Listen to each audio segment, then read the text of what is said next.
Alors, rebonjour les amis des couteaux. Alors, nous en sommes déjà à notre deuxième vidéo euh, d'alternative, si vous voulez, moins coûteuse à des couteaux iconiques.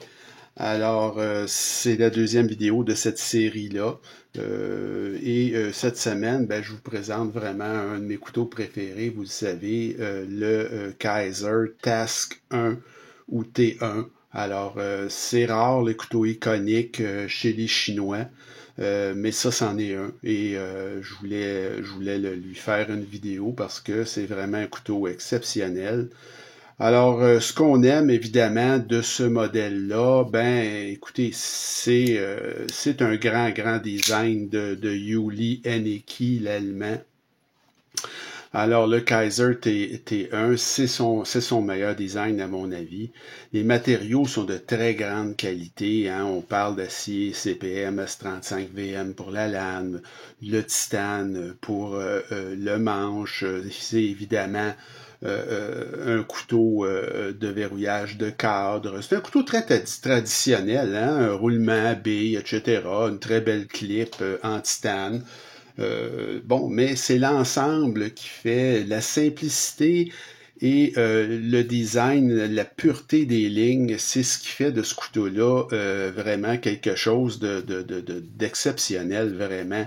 Parce que quand vous l'avez en main, ce couteau-là, là, vous avez premièrement une ergonomie qui est extrêmement bonne et vous avez quelque chose là qui est extrêmement puissant entre les mains, qui est fait fort, là. Donc, ça n'a pas beaucoup, à peu près pas de défaut, ce couteau-là, finalement.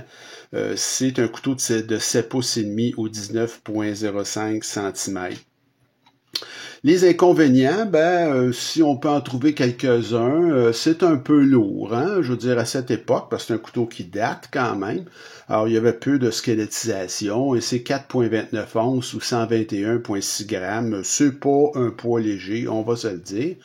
Et moi, je l'ai payé, écoutez, 177 $. C'est exceptionnel parce que il était en vente seulement une journée. J'ai sauté dessus des mois que je vérifiais, mais le prix régulier de ce couteau-là, c'est 260. Donc, c'est vraiment cher, là. Puis, il vient pas souvent en vente, ce couteau-là, là. J'ai été très chanceux. Alors, c'est pas un couteau qui est ambidex non plus et ça peut être difficile à trouver. C'est souvent sold out.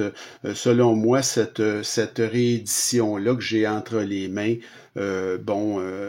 c'est la deuxième. Je peux me tromper, mais c'est certainement pas l'édition originale parce qu'il y avait un pivot en forme de fleur, là. Et c'est la deuxième réédition. Est-ce qu'il va y en avoir d'autres? Donc, c'est une icône, vraiment. Le Kaiser T1, un couteau remarquable, mais cher. Donc, le but de cette chaîne et également de la série que je vous propose, c'est de trouver des alternatives moins coûteuses, hein, parce que bon, c'est le fun d'avoir des choix, de dire, ben regarde, ça pourrait remplacer, mais beaucoup moins cher. La première que j'ai trouvée, ben, c'est chez Kershaw. Alors, pourquoi pas un Kershaw Blur? Alors, un Kershaw Blur, ça aussi, c'est pas une jeunesse, là. C'est un couteau qui a de la date, mais c'est un couteau assisté, donc ça, faut le savoir, là. C'est un couteau qui est très disponible, bon, facile à trouver dans beaucoup de configurations. Manche en aluminium. Moi, j'ai la lame tigrée, là, qui appelle, mais vous l'avez dans une multitude de configurations, ce couteau-là. Moi, je l'ai payé 100 $. Le prix régulier, c'est peut-être 115. Un couteau très solide, là, vraiment, là, un peu comme le T1, quand on l'a en main, c'est vraiment quelque chose de construit très solide. Ça aussi, c'est un couteau iconique, hein, de Ken Onion, finalement. C'est peut-être son deuxième après le League plus grand design, là. C'est un couteau qui a à peu près la même taille que le T1, donc 7,78 pouces ou 20 centimètres. Et à peu près dans les mêmes poids aussi, 4,2 onces, 119,1 grammes. Donc, c'est vraiment dans la même fourchette là, au niveau du poids et de la taille. Évidemment, le matériau de lame, ben, c'est pas du CPM S35VN, c'est du 14C28N, mais c'est très bon. Le manche n'est pas en titane, comme je vous dis, c'est en aluminium, mais là encore, c'est très bien fait. C'est pas un couteau qui est en bi non plus. C'est un couteau assisté, donc il y a des gens qui aiment pas ça, ça je peux comprendre. C'est un moins bon EDC là, le T1. Et c'est peut-être un peu moins joli aussi, on va se le dire, là. Mais regardez au niveau de la taille, ça se compare très bien. C'est un couteau qui est pas mal du même format. Un autre que je vous propose, c'est le Booker Goulot Pro. Alors, ce couteau-là, vraiment, il y a une forme qui est très semblable au T1. C'est un couteau qui est disponible, lui aussi, en plusieurs variations. Ça, c'est la variation la plus dispendieuse. Donc, moi, j'ai payé 167. Le prix régulier, c'est 225. Mais c'est cette variation-là. J'ai souvent vu ce couteau-là, disons, avec un manche en aluminium, bon, mais pas de fibre de carbone dedans. Je l'ai vu à 100 110 $. C'est un nommé Steve Kelly qui a dessiné ce couteau-là. Vous avez une action qui est super rapide. Les goujons fonctionnent très très bien. C'est extrêmement solide comme couteau. Lui aussi, très bonne ergonomie. Quand on l'a en main, on a un sentiment de force. La même taille que le T1, 7,56 pouces ou 19,2 cm. Au niveau des inconvénients, maintenant, il faut savoir que la lame de ce couteau-là est en D2. Les matériaux de manche, c'est bien. Par exemple, c'est titane et fibre de carbone. Ça, c'est de très belle qualité.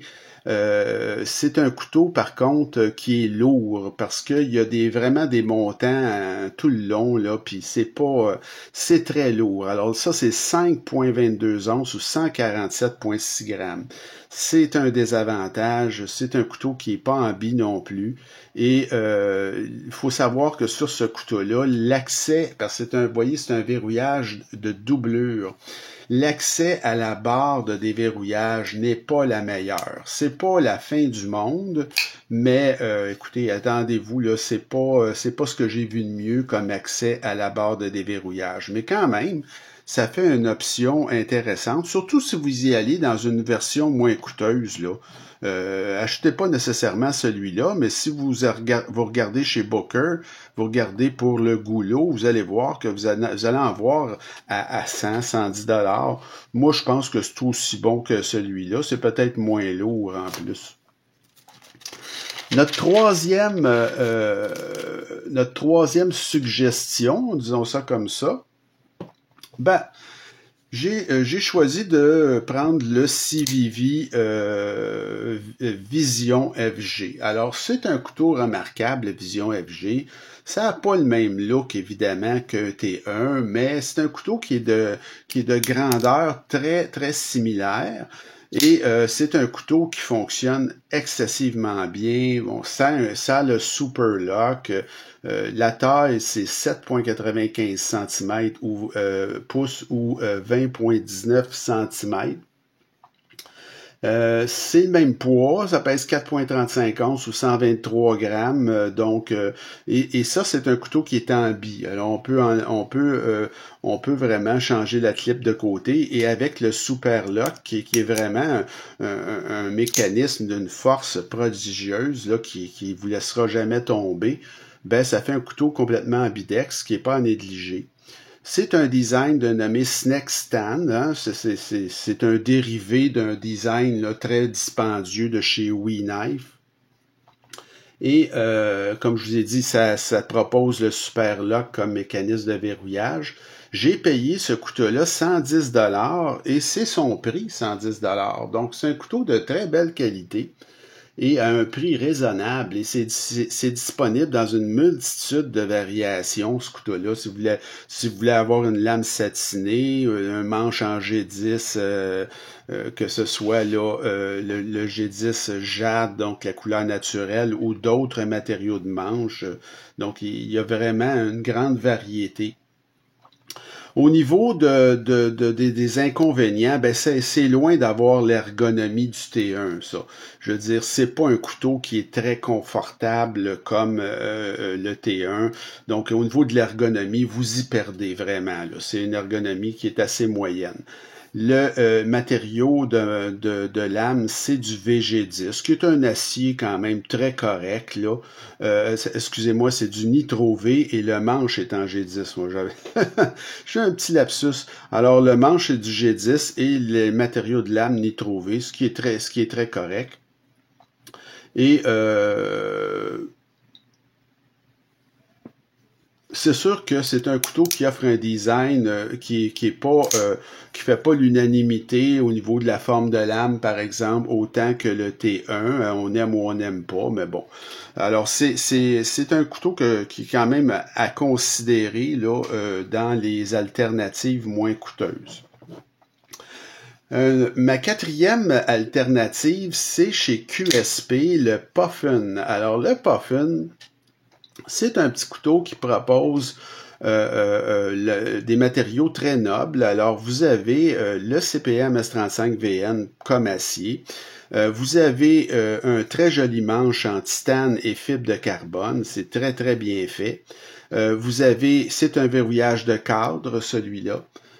Et vous avez aussi un poids qui est très raisonnable à 3 onces ou 84 grammes. Le Puffin a une action qui est très très vive, alors ça, avec les goujons, encore ça fonctionne très très très bien. Et c'est une très belle taille pour un EDC.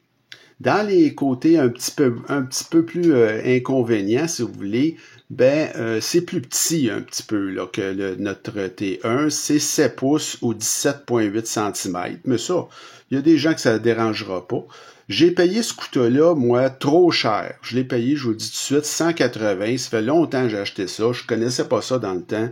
Ce couteau-là, moi, je vous dis, vous pouvez l'avoir. Il y a plusieurs variations, ça aussi, chez QSP. Ça vient très souvent en vente aux alentours de 130, 140. Vous ne payez pas plus cher que ça. Moi, à 180, j'ai payé beaucoup trop cher. Qu'est-ce que vous voulez? C'est justement pour ça que je fais cette chaîne-là, pour vous éviter de payer justement des prix qui n'ont pas d'allure. Donc, l'ergonomie, elle est bonne, mais ce n'est pas au niveau du T1. C'est un plus petit couteau. Donc, moi, j'ai une prise à 3 doigts et demi, si vous voulez. Là, c'est un peu juste, mais c'est quand même correct, là. Les goujons de pouce aussi, c'est pas situé là exactement là il faudrait, hein. C'est dans le tranchant de la lame. Si vous prenez par exemple le T1, vous voyez que le goujon est beaucoup plus haut sur la lame, donc c'est pas ou même le goulot ici, vous pouvez voir là. Le goujon de pouce ici devrait plutôt se situer où est-ce qu'il y a le logo le QSP. Alors ça, c'est un petit inconvénient des gens qui vont apporter une attention à ça. Moi, ça me dérange plus ou moins parce que je suis pas quelqu'un qui se sert vraiment, mais c'est pas recommandé d'avoir un goujon de pouce situé à cet endroit-là. Qu'est-ce que j'avais aussi? Ah oui, il y a une mauvaise intégration du trou de lanière, mais ça, c'est souvent le cas. Donc, ils ont fait un trou à travers, mais ça, c'est un détail. Alors, le QSP Puffin, qui est une alternative, vous voyez qu'il est plus petit, là, je pense qu'on le voit assez clairement. Et ma dernière, évidemment, je me devais de vous présenter. Moi, je l'ai ce couteau-là, donc le T1 se fait dans un format exactement le même, mais c'est une version budget finalement que j'ai parce que j'adore ce couteau-là. Donc j'ai acheté cette version-ci avant le fameux T1 en titane parce que je le trouvais trop cher, tout simplement. Le prix payé de ce couteau-là, c'est 120 $. C'est son prix, ça. Et il y a une très bonne disponibilité sur ce couteau-là. C'est évidemment la même taille, 7,55 pouces ou 19,17 cm. Le poids, il est moins lourd. Il pèse 3,6 onces ou 102 grammes.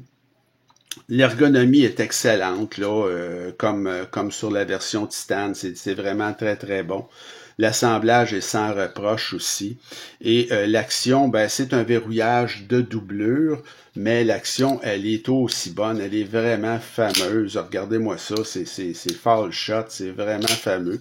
Évidemment, dans les inconvénients, ben c'est pas les mêmes matériaux, hein. On a du micarta pour le manche, l'acier c'est 154 cm, qui est très très bon, mais c'est pas du S35BN, on s'entend. C'est toujours pas plus en bi que la version titane, et c'est un verrouillage de doubleux versus un verrouillage de cadre. Mais quand même, c'est une option qui est à considérer si vous n'arrivez pas à trouver le modèle T1 en vente ou à un prix raisonnable. Alors, vous pouvez vous le procurer à un prix très, très correct avec une version un peu plus budget. Ça fait le tour pour notre deuxième vidéo là, de substitut moins coûteux à un couteau iconique, dans ce cas-ci le Kaiser T1. Donc, la semaine prochaine, la prochaine vidéo, je vais vous en faire une autre dans cette série qui va être sur le Artisan Coutellerie Century. C'est bien ça. Oui, alors Artisan Coutellerie Century de Ray Laconico. Et par la suite, j'aurai probablement un nouveau couteau que je viens d'acheter à vous présenter. Et on verra par la suite si on fait des duels ou si on continue dans cette série-là. Alors, j'espère que ça vous a plu, que ça a été utile pour vous, cette vidéo. Continuez à vous abonner à ma chaîne et à m'écrire. Et on se retrouve très bientôt. Salut!